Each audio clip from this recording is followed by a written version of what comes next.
எங்க கிராமத்துல ஒரு வீடு இருந்துச்சு. அந்த வீட்டுல சம்பளம் குறைவு இல்ல, பணம் வராமலும் இல்ல. ஆனா, எவ்வளவு பணம் வந்தாலும் அது தங்கவே மாட்டேங்குது. மாதம் ஆரம்பத்துல சந்தோஷம். இந்த மாசம் நல்லா மேனேஜ் பண்ணலாம். ஆனா 10 நாள்லயே டென்ஷன். ஒரு நாள் அந்த வீட்டுக்காரன் ஒரு பெரியவர கேட்டான். "என்ன சார், நான் தவறா என்ன பண்றேன்?" அப்போ அந்த பெரியவர் சிரிச்சுட்டு சொன்னாரு, "உன் வீட்டுல பணம் தங்காம போறதுக்கு 8 காரணம் இருக்கு. அத நீ சரி பண்ணலன்னா, எவ்வளோ சம்பாதிச்சாலும் ஒருபோதும் பணம் தங்காது. அந்த 8 காரணம் என்னன்னு தெரிஞ்சுக்கணுமா? இந்த வீடியோவை ஸ்கிப் பண்ணாத, உன் வாழ்க்கையே சேஞ்ச் ஆகும். 1 காரணம் வீடு சுத்தமா இல்லாதது. அந்த பெரியவர் மெதுவா பேச ஆரம்பிச்சாரு. முதல்ல உன் வீட்டை கவனிச்சு பாரு. அந்த மனிதன் கொஞ்சம் குழம்பிட்டான். வீட்டா? அதுல என்ன பிரச்சனை இருக்குது? அப்போ அந்த பெரியவர் சொன்னாரு, நீ வீட்டுக்குள்ள நிக்கும்போது உனக்கு அமைதி ஃபீல் ஆகுதா? அவன் சும்மா நின்னான். பதில் சொல்ல முடியல. அந்த வீட்டுல சில இடத்துல தூசி படிந்திருக்கும். பழைய தேவையில்லாத பொருட்கள் கிடக்குது. எதுவும் சரியா ஒழுங்கா இல்ல.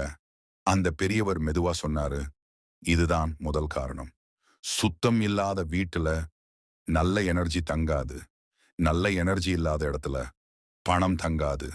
அந்த மனிதன் தலைய கீழ குனிச்சான். நான் இதை யோசிச்சதே இல்ல சார். நீ எவ்வளவு சம்பாதிச்சாலும் உன் வீடு சுத்தமா இல்லனா அந்த பணம் நீண்ட நேரம் தங்காது. அப்போ அந்த பெரியவர் அவனுக்கு ஒரு சிம்பிள் விஷயம் சொன்னாரு. நாளை காலை எழுந்த உடனே முதல்ல வீடு சுத்தம் பண்ணு. தேவையில்லாததை வெளியே போடு. அந்த மனிதன் அடுத்த நாள் அதை பண்ண ஆரம்பிச்சான்.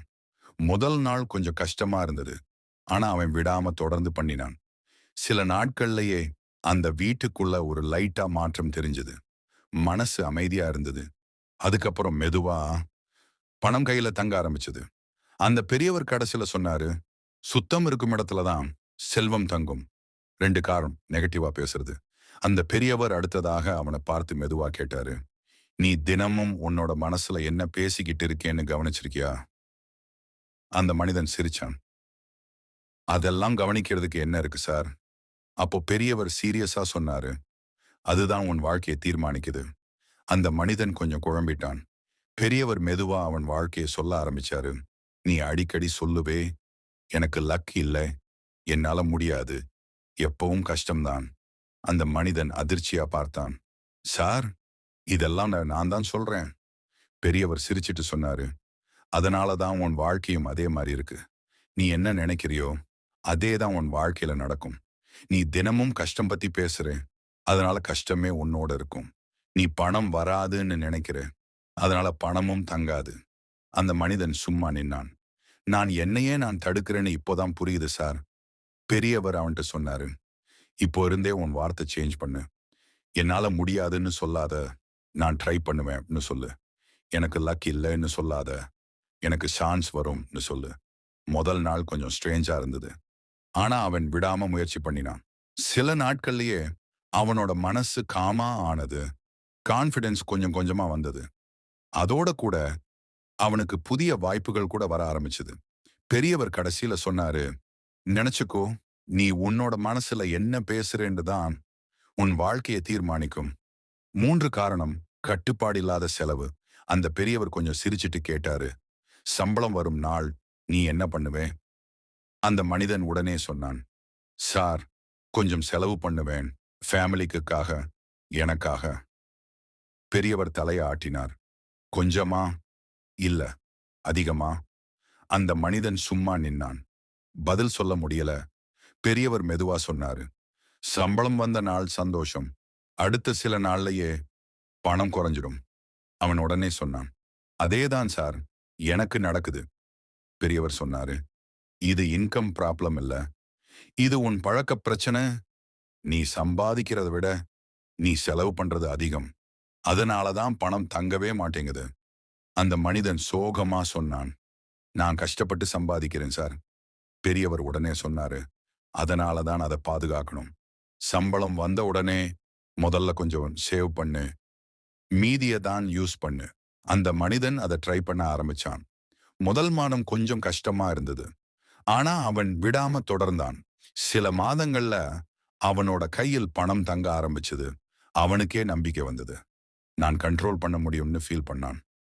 பெரியவர் கடைசியில சொன்னாரு, நினைச்சுக்கோ, சம்பாதிப்பது முக்கியம் இல்ல. அதை எப்படி பயன்படுத்துறேன்னு தான் முக்கியம். 4 காரணம், தவறான சுற்றம். அந்த பெரியவர் கொஞ்சம் நேரம் அமைதியா இருந்தாரு. நீ அதிக நேரம் யாரோட இருக்கேன்னு யோசிச்சு பாரு. அந்த மனிதன் உடனே சொன்னான், என் ஃப்ரெண்ட்ஸ் கூட தான் சார். பெரியவர் சிரிச்சிட்டு கேட்டாரு, அவங்கள் உன்னை வளர்க்குறாங்களா? அல்ல இழுக்குறாங்களா? அவன் கொஞ்சம் குழம்பிட்டான். அது எப்படி சார்? பெரியவர் அவன் லைஃப்ல நடந்த விஷயங்கள சொல்ல ஆரம்பிச்சாரு. வாரம் ஒரு நாள் அவுட்டிங், தேவையில்லாத செலவு, டைம் வேஸ்ட். அந்த ஒரு அவுட்டிங், அந்த ஒரு அன்னெசசரி செலவு, மெதுவா உன் பணத்தையும் உன் நேரத்தையும் எடுத்துட்டு போயிடுது. அந்த மனிதன் மெதுவா நினைச்சான், இது நம்மால நடக்குதே. பெரியவர் சொன்னாரு, நீ எவ்வளவு ஸ்ட்ராங்கா இருந்தாலும் தவறான சர்க்கிள்ல இருந்தா நீயும் அதே மாதிரி மாறிடுவ. பணம் சேமிக்கணும்னு நீ நினைச்சாலும் உன் சுற்றத்துல இருப்பவர்கள் வாடா என்ஜாய் பண்ணலாம் நான் நீயும் போயிடுவ. அதனால தான் உன் பணம் தங்கவே மாட்டேங்குது. அந்த மனிதன் கேட்டான், அப்போ நான் என்ன பண்ணணும் சார்? பெரியவர் மெதுவா சொன்னாரு, உன் சர்க்கிள் சேஞ்ச் பண்ணு. உன்னை வளர்க்குறவங்களோட இருட்டு. அவன் கொஞ்சம் டிஸ்டன்ஸ் மெயின்டைன் பண்ண ஆரம்பிச்சான். டைம் வேஸ்ட் ஆகிற இடங்களை அவாய்ட் பண்ணினான். சில நாட்கள்ல அவனுக்கு கிளாரிட்டி வந்தது. செலவு குறைஞ்சது. பணம் மெதுவா கையில தங்க ஆரம்பிச்சது. பெரியவர் கடைசியில சொன்னாரு, நினைச்சுக்கோ, உன் வாழ்க்கை உன் சுற்றத்தாலே உருவாகுது. 5 காரணம், நன்றி இல்லாத மனசு. அந்த மனிதன் எல்லாத்தையும் கேட்டு சும்மா நின்னான். சார், இன்னும் என்ன தவறு இருக்கு? பெரியவர் அவனை அமைதியா பார்த்து கேட்டாரு. உனக்கு கிடைக்கிறதுக்கு நீ ஒரு நாளாவது நன்றி சொல்லியிருக்கியா? அந்த மனிதன் பதில் சொல்ல முடியல.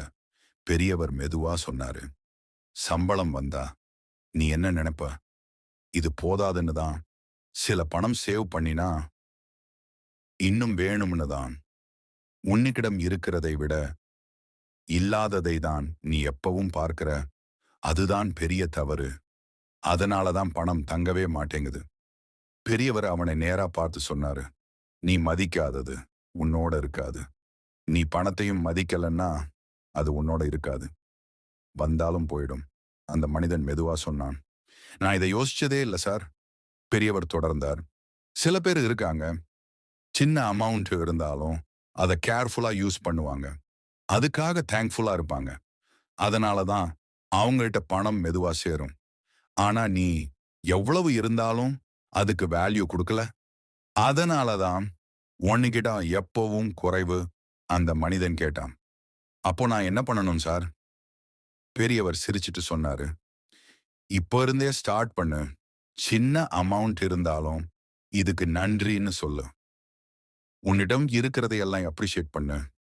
முதல்ல அவனுக்கு இது சுலபமா தோணல. ஆனா அவன் ட்ரை பண்ண ஆரம்பிச்சான். சில நாட்கள்ல அவனோட மனசு காமானது. அவனுக்கு நிறைவு ஃபீல் வந்தது. அதோட கூட அவனோட வாழ்க்கையில வாய்ப்புகளும் அதிகரிச்சது. பெரியவர் கடைசியில சொன்னாரு, நினைச்சுக்கோ, நன்றி இல்லாத மனசுக்கு செல்வம் நீண்ட நாள் தங்காது. நன்றி உள்ள மனசுக்கு பணம் தானாக வந்து சேரும். 6 காரணம், பயம், fear of money slash loss. அந்த மனிதன் கொஞ்சம் நம்பிக்கையோட கேட்டான், சார், இன்னும் என்ன காரணம் இருக்கு? பெரியவர் அவனை நேரா பார்த்து மெதுவா கேட்டாரு, நீ பணம் சம்பாதிக்க ஆசைப்படுறியா? அவன் உடனே சொன்னான், ஆமாம் சார், அதுதான் என் ஆசை. பெரியவர் மீண்டும் கேட்டாரு, அந்த பணம் கைக்கு வந்தா உனக்கு முழு நம்பிக்கை இருக்கா? அந்த மனிதன் சும்மா நின்னான். கொஞ்சம் பயம் இருக்கும் சார். பெரியவர் சிரிச்சிட்டு சொன்னாரு, அதுதான் உன் ப்ராப்ளம். அந்த பயம்தான் பணத்தை உன்னோட தங்க விடாம தள்ளி விடுது. நீ உன் மனசுல என்ன நினைக்கிறன்னு தெரியுமா? இது போயிடுமோ? நாளைக்கு என்ன ஆகுமோ? பயம் இருக்கும் இடத்துல நம்பிக்கை இருக்காது. நம்பிக்கை இல்லாத இடத்துல வளர்ச்சி இருக்காது. பெரியவர் அவனோட வாழ்க்கையை சொல்ல ஆரம்பிச்சாரு. நல்ல வாய்ப்பு வந்தாலும் நீ ட்ரை பண்ண மாட்டே. ரிஸ்க் எடுக்க பயப்படுற. அதனால தான் நீ சம்பாதிக்கிற வாய்ப்புகளையே மிஸ் பண்ற. அந்த மனிதன் மெதுவா சொன்னான், சார், நான் உண்மையிலேயே பயந்து தான் இருக்கேன். பெரியவர் அவனை நம்பிக்கை கொடுத்தாரு. பயம் இருக்கிறது தவறு இல்ல. ஆனா அந்த பயத்தால நீ நிக்கிறது தான் தவறு. சின்ன சின்ன ஸ்டெப்ஸ் எடு. சின்ன ரிஸ்க் எடு. சின்ன இன்வெஸ்ட்மெண்ட் ட்ரை பண்ணு. அந்த மனிதன் மெதுவா ஸ்டார்ட் பண்ணினான். முதல் தடவை கஷ்டமா இருந்தது. ஆனா அவன் விடாம முயற்சி பண்ணினான். சில நாட்கள்ல அவனுக்கு கான்ஃபிடன்ஸ் வந்தது. நான் மேனேஜ் பண்ண முடியும்னு ஃபீல் பண்ணான். அந்த கான்ஃபிடன்ஸ் கூட பணமும் மெதுவா அவனிடம் தங்க ஆரம்பிச்சது. பெரியவர் கடைசியில சொன்னாரு, "நெனச்சுக்கோ, பயம் இருக்கும் மனசுக்கு. பணம் நிலையானதாக இருக்காது. துணிவு இருக்கும் மனசுக்கு செல்வம் தானாக வந்து சேரும்." 7 காரணம் திட்டமின்மை, நோ பிளான். அந்த மனிதன் இப்போ முழுக்க கவனமா கேட்டுக்கிட்டே இருந்தான். "சார், இன்னும் என்ன காரணம் இருக்கு?" பெரியவர் சிரிச்சிட்டு கேட்டாரு. "நீ மாதம் எவ்வளவு சம்பாதிக்கிறேன்னு தெரியுமில்ல?" அவன் உடனே சொன்னான், "தெரியும் சார்."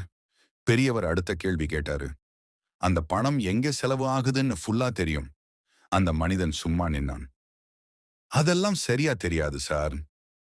பெரியவர் சிரிச்சிட்டு சொன்னாரு, "அதுதான் உன் பெரிய பிரச்சனை. பிளான் இல்லாத வாழ்க்கை, டைரக்ஷன் இல்லாத பயணம் மாதிரி. நீ எங்கே போகிறேன்னு தெரியாம எப்படி செல்வம் சேரும்? பணம் வந்தாலும் அது எங்கே போகுதுன்னு தெரியாது. அதனால தான் அது தங்கவே மாட்டேங்குது." அந்த மனிதன் மெதுவா சொன்னான், "சம்பளம் வந்ததும் சில நாட்கள்லயே போயிடுது சார்." பெரியவர் சொன்னாரு, "இது இன்கம் குறைவு இல்ல. இது பிளானிங் இல்லாததால. நீ பிளான் பண்ணலன்னா உன் பணம் மற்றவர்களின் பிளானுக்கு வேலை பண்ணும். ஆட்ஸ், ஆஃபர்ஸ், ஆசை." அந்த மனிதன் அதிர்ச்சியா பார்த்தான். "சார், இது ரொம்ப உண்மை." பெரியவர் மெதுவா சொன்னாரு, "சிம்பிளா ஸ்டார்ட் பண்ணு. மாதத்துக்கு ஒரு பிளான் இன்கம், எக்ஸ்பென்சஸ், சேவிங்ஸ். முதல்ல சேவ் பண்ணு. மீதியை தான் யூஸ் பண்ணு." அந்த மனிதன் அதை ஃபாலோ பண்ண ஆரம்பிச்சான். முதல்ல கொஞ்சம் கஷ்டமா இருந்தது. ஆனா அவன் விடாம தொடர்ந்தான். சில மாசங்கள்ல அவனுக்கு கிளாரிட்டி வந்தது. என் பணம் எங்கே போகுதுன்னு தெரிஞ்சது. அதோட கூட பணம் கையில தங்க ஆரம்பிச்சது. பெரியவர் கடைசியில சொன்னாரு, "நினைச்சுக்கோ, பிளான் இல்லாத இடத்துல பணம் தங்காது. பிளான் இருக்கும் இடத்துல செல்வம் உருவாகும்." 8 காரணம். உன் மதிப்பு உனக்கே தெரியாதது. அந்த மனிதன் இப்போ முழுக்க அமைதியா நின்னான். "சார், இன்னும் ஏதாவது இருக்கு?" பெரியவர் அவனை ஆழமா பார்த்தார். "இருக்கு. இதுதான் முக்கியமானது. நீ உன்னையே எப்படி பார்க்கிறேன்னு தெரியுமா?" அந்த மனிதன் குழப்பமா கேட்டான். "எப்படி சார்?" பெரியவர் மெதுவா சொன்னாரு, "நீ உன்னையே சிறியவனா நினைக்கிற. நீ பெரிய விஷயத்துக்கு தகுதி இல்லைன்னு உள்ளுக்குள்ளே நினைக்கிற." அந்த மனிதன் அமைதியா தலைய குனிச்சான். "சார், சில நேரம் அப்படிதான் ஃபீல் ஆகுது." பெரியவர் உடனே சொன்னாரு, "அதுதான் உன் வாழ்க்கையை தடுக்கிற பிகஸ்ட் செயின். நீ உன்னைய வேல்யூ கொடுக்கலன்னா வாழ்க்கையும் உனக்கு வேல்யூ கொடுக்காது. பணமும் உன்னோட தங்காது. நீ உன்னை டிசர்வ் இல்லைன்னு நினைச்சா உனக்கு வரும் வாய்ப்புகளும் குறையும். உன் வருமானமும் குறையும்." அந்த மனிதன் கண்களில் கண்ணீர். நான் தடுக்கிறேன்னு இப்போதான் புரியுது சார்." பெரியவர் அவனை நிமிர வச்சார். "கேள், உன் வாழ்க்கைய மாத்திர பவர் வேற யாரிடமும் இல்ல. உன்னோட உள்ளதான் இருக்கு. இப்போ இருந்தே உன்னை மதிச்சு பார்க்க ஆரம்பிச்சு நீ பெரிய விஷயத்துக்கு தகுதியானவன்னு நம்பு. நான் முடியும். நான் வளரப் போகிறேன். இத தினமும் உன்னோட மனசுல சொல்லு." அந்த மனிதன் அந்த நாள்ல இருந்து சேஞ்ச் ஆக ஆரம்பிச்சான். அவனோட நடத்தை மாறியது. அவனோட கான்ஃபிடன்ஸ் அதிகரிச்சது. அதோட கூட அவனோட வாழ்க்கையில பணமும் மெதுவா சேர ஆரம்பிச்சது. சில மாதங்களுக்கு பிறகு அதே மனிதன் முன்னாடி இருந்த நிலை இல்ல. வீடு சுத்தம், மனசு பாசிட்டிவ், செலவு கண்ட்ரோல், சுற்றம் சரி. முக்கியமா அவனுக்கு அவன் மேல நம்பிக்கை வந்துடுச்சு. பெரியவர் கடைசியில சொன்னது அவனுக்கு நினைவுக்கு வந்தது. "பணம் தங்கணும்னா நீ மாற்றமாகணும். காரணம் வெளியே இல்ல, உன்னோட உள்ளதான் இருக்கு. அதை நீ சரி பண்ணினா பணம் தானாக உன்னோட தங்கும்." இந்த வீடியோ உனக்கு ஒரு சிறிய மாற்றமாவது கொடுத்திருந்தா இத உன்னோட மனசுல வச்சுக்கிட்டு போகாத. உன் நண்பர்களுக்கும் உன் குடும்பத்தினருக்கும் ஷேர் பண்ணு. ஏன்னா இந்த தகவல் அவர்களோட வாழ்க்கையையும் மாத்தலாம். இன்னும் இப்படி லைஃப் சேஞ்ச் ஆகிற வீடியோஸ் பார்க்கணும்னா அப்போ மைண்ட் செட் சேனலை சப்ஸ்கிரைப் பண்ணிட்டு பெல் ஐகான் பிரஸ் பண்ணுங்க. உன் வாழ்க்கையை மாத்துற பவர் உன்னோட உள்ளதான் இருக்கு. அதை நம்பு. நீ உயர்ந்துதான் ஆகணும்.